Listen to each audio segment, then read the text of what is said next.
Assalamu alaikum everyone. So it's been a long time. I haven't recorded anything new. And the reason was I had few international trips. Uske baad I had some health issues, and then the hospital was extremely busy. So for the past 1 month, I was unable to record anything new. But I'm really thankful to my team, जो कि कुछ ना कुछ videos बना रही थी और पुरानी वीडियोस में से कुछ ना कुछ कंटेंट निकाल रही थी, and I was posting it, so and it kept you engaged.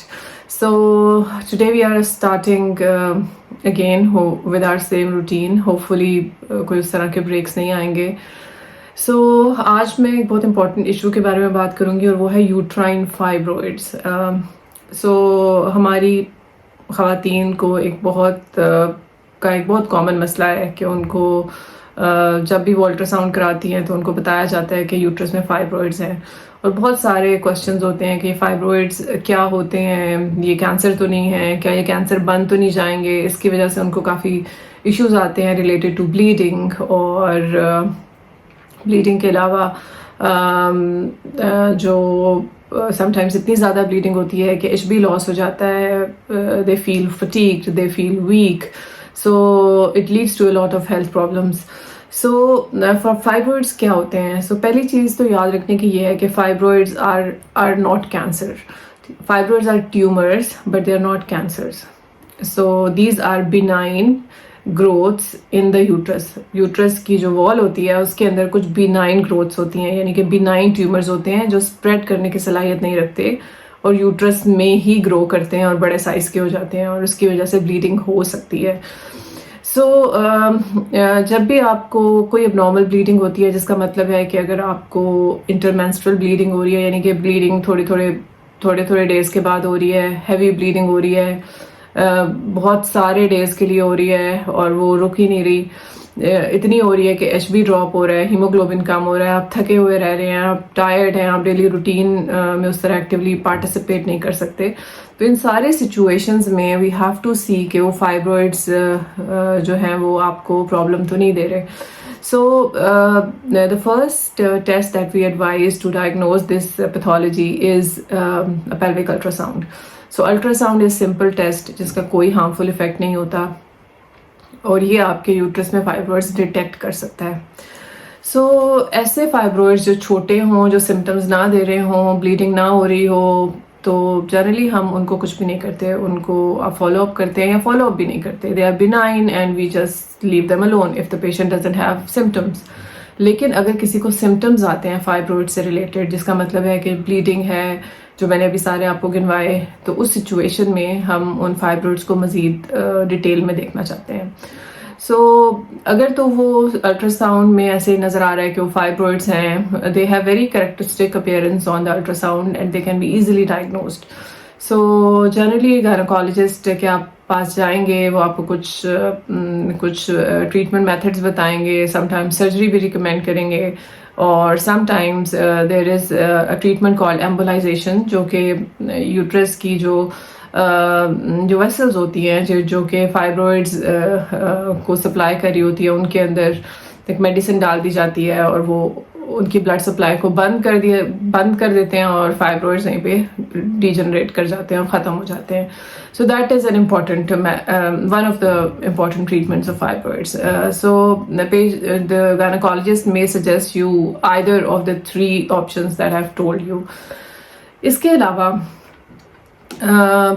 अगर फाइब्रॉइड्स का साइज बहुत बड़ा है और आपने एक अल्ट्रासाउंड कराया है जो कि किसी एक टाइम पे हुआ है और उसमें एक साइज दिया हुआ है लाइक 5 सेंटीमीटर का फाइब्रॉइड है, और आपने नेक्स्ट अल्ट्रासाउंड कराया है और आपको फाइब्रॉइड जो है वो 10 सेंटीमीटर का रिपोर्टेड है. सो अगर ऐसी सिचुएशन हो जिसमें फाइब्रॉइड्स एबनॉर्मली ग्रो करना शुरू कर दें, या कोई भी ट्यूमर यूट्रस में है और वो एबनॉर्मली तेज़ी से बड़ा होना शुरू हो जाए, तो we always suspect cancer in the tumour. So in that case we always do an MRI to see whether it is a tumor or it is a fibroid. Generally MRI can differentiate between a tumor or a cancer and a fibroid. So MRI also helps us in further diagnosis. So if there is a suspicion of cancer in the fibroid या in the uterus, तो you have to do other test, यानी कि अपनी पूरी body को check करना ज़रूरी हो जाता है कि कहीं कोई स्प्रेड तो नहीं है. So we do CT chest and abdomen to see कि कहीं और स्प्रेड तो नहीं हुआ. So remember, never go for surgery without doing a scan of your whole body. अगर आप बॉडी का स्कैन नहीं करेंगे तो आपको स्टेज नहीं पता चलेगी और स्प्रेड का नहीं पता चलेगा. सो समटाइम्स अगर ब्लीडिंग बहुत ज़्यादा हो तो इमरजेंसी सर्जरी की ज़रूरत पड़ सकती है, दैट इज़ फाइन. लेकिन अगर ब्लीडिंग बहुत ज़्यादा नहीं हो रही और MRI कैंसर इंडिकेट कर रहा है तो we always go for chest and abdomen test to find out the spread of the tumor before we allow the gynecologist to go ahead with surgery.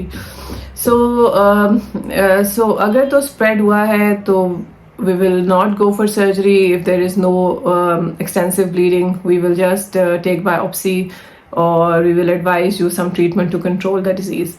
लेकिन अगर स्प्रेड नहीं हुआ, इफ़ यू आर लकी और spread नहीं हुआ, तो in that case we will just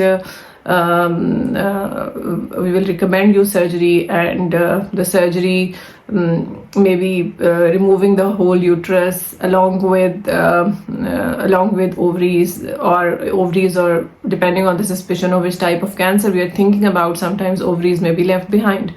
So it all depends on the situation, what kind of cancer we are thinking, and what kind of surgery is advisable.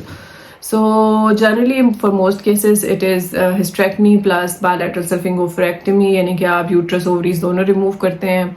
उसके बाद जब report आती है हमें टाइप ऑफ कैंसर का पता चलता है और हमें ये पता चलता है कि वो स्टेज क्या है, कितना एडवांस था उस जगह पर यूट्रस में, और क्या साइज था, क्या ग्रेड था. So based on that report we advise you some more treatments which can be either chemotherapy और radiotherapy. So remember, the sequence is always, if you have symptoms, you need to do ultrasound pelvis. If there is suspicion of any cancer on ultrasound pelvis, you will do MRI pelvis or a CT scan. If there is a suspicion of cancer on MRI or CT scan, you will do a whole body CT scan to exclude metastasis. If there are no metastasis, then the patient will gonna have surgery, and we will find more about the stage and will advise you more treatment in addition to surgery. That can be radiotherapy or chemotherapy depending on the stage. Some patient may not need any treatment and we will just monitor them. So it depends on the final report. And those patients who have metastasis or spread to other parts of the body, तो उनको हम stage 4 बोलेंगे और उनको हम treatment सिर्फ control के लिए देंगे.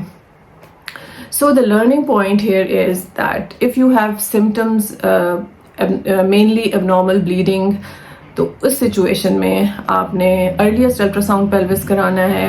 कोई थोड़ा सा भी शक हो कि कैंसर का सस्पिशन है तो you have to do further test. You should not ignore yourself.